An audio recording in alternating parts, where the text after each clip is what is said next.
എന്തായാലും ഇന്നലെ രാത്രിയെങ്കിലും മലപ്പുറം ജില്ല എന്നുള്ളത് ഈ പറയുന്ന കോഴിക്കോട് എയർപോർട്ടും കരിപ്പൂർ എയർപോർട്ടുമായി അദ്ദേഹം തിരിച്ചറിഞ്ഞതിൽ നന്ദിയുണ്ട്. PV അൻവർ MLA ഉയർത്തിയ വിമർശന ശരങ്ങൾ പലയിടത്തും കൊണ്ടു. ഇനിയും പറയാനുണ്ടെന്നും പിന്നോട്ടില്ലെന്നും അൻവർ. ഇതിനിടെ മലപ്പുറം ജില്ലയെ പ്രതിക്കൂട്ടിൽ നിർത്തി മുഖ്യമന്ത്രി പിണറായി വിജയൻ നൽകിയ വിവാദ അഭിമുഖം ചർച്ചയാവുകയാണ്. മലപ്പുറം ജില്ലയെക്കുറിച്ചുള്ള വിവാദ പരാമർശങ്ങൾ മുഖ്യമന്ത്രിയുടെ PR ഏജൻസിയായ കൈസർ എഴുതി നൽകിയതാണെന്ന് ദ ഹിന്ദു ദിനപത്രം.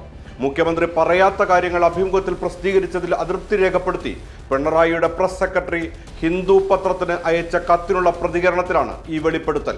കേരള സർക്കാരിന്റെ PRDയെ മാറ്റി നിർത്തിയാണ് ലക്ഷങ്ങൾ മുടക്കിയുള്ള പിണറായിയുടെ PR നാടകങ്ങൾ അരങ്ങേറുന്നത്. ഇതോടെ മലപ്പുറം പരാമർശത്തെ ചൊല്ലിയുള്ള വിവാദം പുതിയ മാനങ്ങളിലേക്ക് കടന്നു. മുഖ്യമന്ത്രിയുടെ മുസ്ലിം വിരുദ്ധ നിലപാട് എന്നതിനൊപ്പം PR ഏജൻസി വഴി പ്രതിച്ഛായ ഒരുക്കുന്നതിലെ ധാർമ്മികത സംബന്ധിച്ച ചർച്ചകളിലേക്ക് വഴിമാറുകയാണിപ്പോൾ. തീവ്രവാദ പ്രവർത്തനങ്ങൾക്കായി മലപ്പുറത്ത് നടക്കുന്ന സ്വർണ്ണക്കടത്തും ഹവാല ഇടപാടും പിടികൂടിയ സർക്കാർ നടപടിയോടുള്ള പ്രതികരണമായാണ് CPMന് RSSനോട് മൃദു സമീപനമെന്ന ആക്ഷേപം ഉയരുന്നതെന്നാണ് മുഖ്യമന്ത്രി പറഞ്ഞത്. സ്വർണം കടത്തുന്നതും ഹവാല പണം കൊണ്ടുപോകുന്നതും രാജ്യസ്നേഹപരമായ നടപടിയാണ്. അതിന് നേരെ പോലീസ് കണ്ണടക്കണം എന്നാർക്കെങ്കിലും പറയാനാവൂ? അഭിമുഖത്തിൽ ഈ പരാമർശത്തിനെതിരെ വ്യാപക പ്രതിഷേധമാണ് ഉയർന്നത്. ഇത്രയും ഗുരുതരമായ വിവരം കൈവശമുണ്ടായിട്ടും മുഖ്യമന്ത്രി എന്തുകൊണ്ട് നടപടിയെടുക്കുന്നില്ലെന്ന ചോദ്യവുമായി ഗവർണർ ആരിഫ് മുഹമ്മദ് ഖാൻ രംഗത്തെത്തി. This is a serious thing, very serious.